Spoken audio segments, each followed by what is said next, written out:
Bismillahirrahmanirrahim. Alhamdulillahilladzi anzala al-Qur'ana ala 'abdihi wa rasulihi Muhammad bin Abdullah liyakuna basyiran wa nadhira wa sirajan munira. Kita lanjutkan membaca Mukhtasar Tafsir Al-Baghawi. Kita akan memasuki surat Al-Baqarah ayat yang kedua. Dzalikal kitabu la raiba fihi hudan lil muttaqin. Dzalikal kitabu la raiba fihi hudan lil muttaqin. Dzalikal kitabu, kitab itu, la raiba fi, tidak ada keraguan di dalamnya sama sekali. Hudan, yaitu menjadi petunjuk, lil muttaqin, bagi orang-orang yang bertakwa. Kita baca Mukhtasar Tafsir Al-Baghawi. Qauluhu, firman Allah Ta'ala, dzalikal kitabu, kitab itu, hadzal kitab wa huwal Qur'an. Kitab itu maksudnya adalah hadzal kitabu, kitab ini yang ada di hadapan kita. Jadi dzalika itu kan isim isyarah lil ba'id, menunjukkan jauh, tapi terkadang digunakan untuk menunjukkan dekat. Yaitu kitab yang ada di hadapan kaum muslimin, yaitu Al-Qur'an maksudnya. Jadi Al-Qur'an itu la raiba fi, hadzal kitabu wa huwal Al-Qur'an, yaitu maksudnya adalah kitab Al-Qur'an. Wa aslul kitabi, asal makna al-kitab adalah ad-dhammu wal jam'u, gabungan dan kumpulan. Jadi al-kitab artinya adalah gabungan dan kumpulan. Wa summiya al-kitabu kitaban, dan al-kitab itu disebut kitab, dinamai kitab kenapa? Li'annahu jama'a harfan. Ini yang benar ada alif ya. Jama'a harfan. Li'annahu, karena kitab itu mengumpulkan satu huruf ila ahrufin, kepada huruf-huruf yang lain. Ya, jadi kitab, namanya kitab itu kan kumpulan huruf-huruf. Kumpulan huruf-huruf yang menjadi susunan kata, menjadi susunan kalimat-kalimat. Ya, itu kitab ini secara bahasa. Sehingga yang dimaksud di dalam ayat ini dzalikal kitab, itu maksudnya adalah Al-Qur'an maksudnya di sini ya. Kata Imam Al-Baghawi, hadzal kitab wa huwa Al-Qur'an. Qauluhu ta'ala, firman Allah Ta'ala, la raiba fi, tidak ada keraguan sama sekali di dalamnya. La raiba, ay la syakka, tidak ada keraguan sama sekali di dalamnya. Ya, kalau kita belajar ilmu nahwu, la di sini adalah la an-nafiyatu lil jinsi, menafikan segala jenis. Berarti di sini menafikan segala jenis keraguan, menafikan segala bentuk keraguan. Artinya sama sekali tidak ada keraguan di dalam Al-Qur'an bahwa Al-Qur'an benar-benar datangnya dari Allah. La ay la syakka fi annahu min indillah. Artinya tidak ada keraguan sama sekali di dalam Al-Qur'an bahwasanya Al-Qur'an adalah datangnya dari sisi Allah. Wa annahul haq, dan sesungguhnya Al-Qur'an itu hak, benar, wasidqu, dan jujur, tidak ada kedustaan. Waqil, dan dikatakan huwa khabarun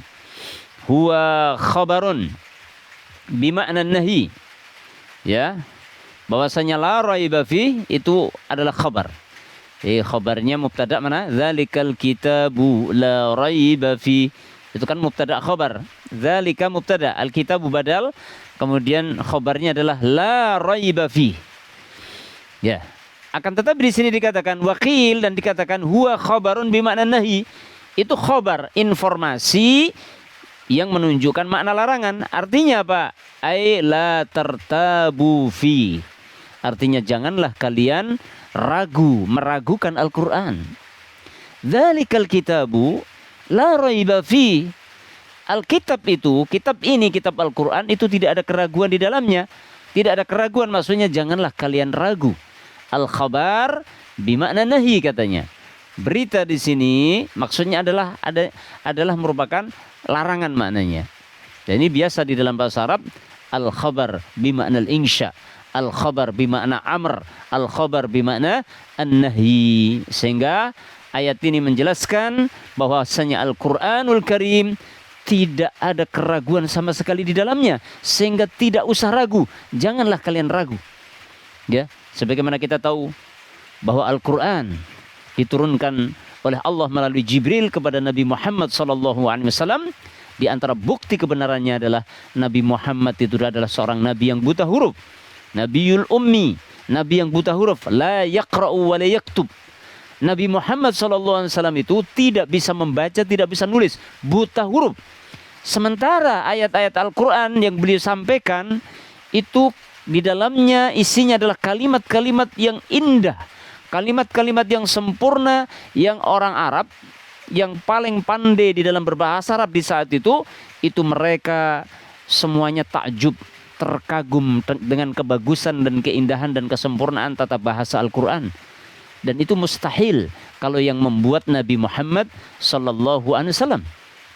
Inilah di antara hikmahnya kenapa Allah Subhanahu wa taala menurunkan Al-Qur'anul Karim sebagai kitab yang terakhir di muka bumi kepada nabi terakhir, dan nabi terakhirnya dipilih dari orang yang buta huruf. Kenapa?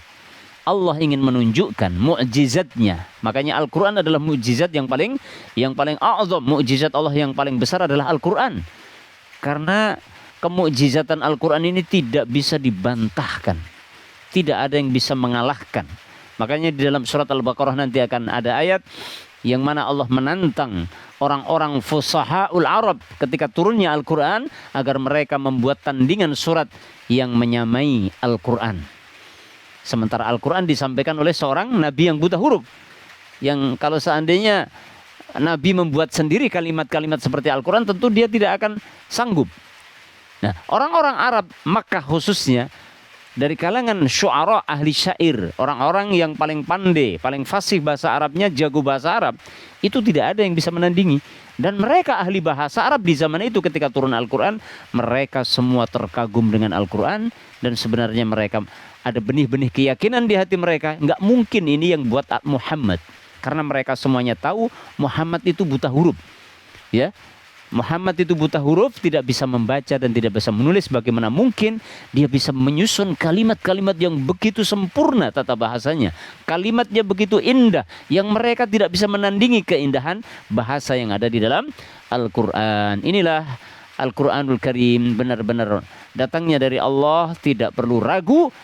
La raiba fihi ay la tartabu fihi, janganlah kalian ragu terhadapnya. Allahu alam bissawab.